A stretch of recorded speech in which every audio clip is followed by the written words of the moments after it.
Pozdrav ljudi, ja sam Marko i u ovom klipu nećemo ništa igrati. Dakle, danas samo želim da vam se zahvalim za 1000 subscribera. Dakle, pošto nisam mogao da smislim neku kreativnu ideju šta da bude za 1000 subscribera, odlučio sam da na neki način kažem par činjenica o sebi za koje vi verovatno niste znali. Dakle, prvo i osnovno, ja se zovem Marko Mravik i dolazim iz Bačke Palanke. Dakle, moj hobi jeste snimanje za YouTube, ali tačnije šta sam se bavio prije gaminga jesu animacije. Dakle, animacijama se bavim oko 2 do 3 godine, ja mislim.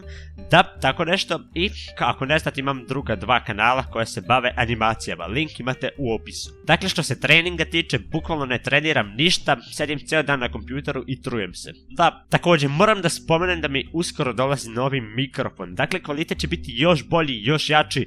Dakle, treba da stigne, rekao sam već u onom preživljavanju, treba da stigne za koji dan. Tako da, snimit ćemo i novi klip za tim mikrofonom, tako da ćete sve da vidite. Ok, dakle, također, puno vas me pita preko kojih programa pravim sve ovo što vi gledate, dakle, preko kojeg programa snimam, editujem, tako dalje. Dakle, prvo programi koje koristim za snimanje, prvi i osnovni za snimanje igrica jeste OBS. Dakle, do nedavno sam snimao sa Actionom, Mirili s Actionom, ali OBS je puno bolji. Dakle, bukvalno za OBS imam jedne settingse koji jako malo smanjuju FPS. Čist primjer možete vidjeti u mom Minecraft preživljavanju. Dakle, s onim shaderom kojim trenutno snimam, nisam mogao snimati preko 70 FPS-a zato što mi Action puno smanji. Ali, pošto imam settingse za OBS, pogledajte kako sad radi.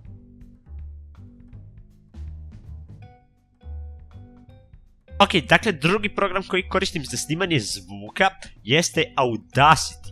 Dakle, definitivno najbolji, najprostiji program, a ima sve što mi treba. Dakle, on ima bukvalno sve što mi treba. Znači, bukvalno mogu u njemu da smanjim onaj šum pozadinski, mogu da podesim svoj zvuk kako god hoću, to jest glas kako god. Tako, bukvalno Audacity, preporučujem svima. Dakle, treća stvar sa kojom snimam Facecam, to jeste moj mobilni telefon.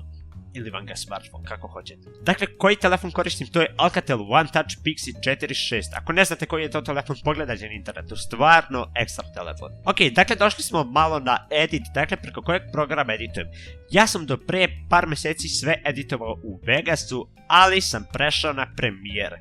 Iskreno, moja preporuka jeste Premiere, zato što ja njega koristim, naravno, šalim se. Dakle, moja preporuka jeste Premiere, zato što je po meni lično puno bolji. U Vegasu sam editovao oko 6 godina i onda sam prešao na Premiere i Premiere mi je puno bolji. Naravno, ovo ne znači da i vi trebate da editujete u Premieru, ali kažem da je meni lično Premiere bolji.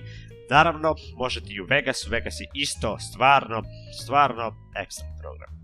Stvarno. Ok, dakle, zadnja stvar, to jest najmanje bitnija, ja bih rekao, jesu thumbnailovi. Naravno, u Photoshopu radim, neki čak rade i u Gimpu, ali ja radim u Photoshopu. Dakle, za thumbnailove preporučujem Photoshop ili Gimp, kako hoćete. Dakle, to bi bilo to za ovaj klip, nije nešto pretarano dug, kratak jeste, naravno, nisam imao kreativnu ideju kao što sam već rekao, ali ne veze, bit će sljedeći klipova, bit će bolji specijala, nadam se. Ok, to bi bilo to ljudi za ovaj video, dakle ostavite like i mi se vidimo u sljedećem klipu. Ćao!